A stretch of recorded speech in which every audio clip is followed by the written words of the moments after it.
দুইটা দুইটা ভয়ঙ্কর পাপের কথা বলে দেই।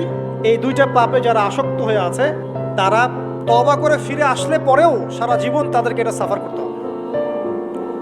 কথা বুঝতে পারছেন না? তওবা করে ফিরে এসেছেন মনে করেন, তারপরেও আপনাকে সারা জীবন এই পাপের ফলটা ভোগ করতে হবে। এক, মাদকদ্রব্য দীর্ঘদিন সেবন করেছেন, তওবা করেছেন, ফিরে এসেছেন, আল্লাহ হয়তো মাফ করে দিয়েছেন, আল্লাহ পাক মাফ করে দিয়েছেন, বাট আপনি আপনার দেহের যে ক্ষতিটা করে ফেলেছেন এটা পোষাতে পারবেন না। এক নাম্বার। দুই, তখন আপনি যদি বিয়ে করেন আপনি স্ত্রীকে সন্তুষ্ট করতে পারবেন না। হ্যাঁ।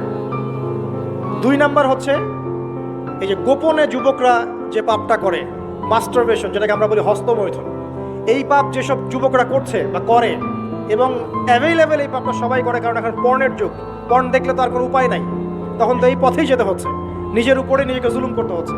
যারা হস্তমৈথুন অভ্যস্ত হয়ে গেছে এরা যদি তওবা করে ফিরেও আসে, শরীরের যে ক্ষতিটা হয়েছে এটা পূরণ হবে না কখন।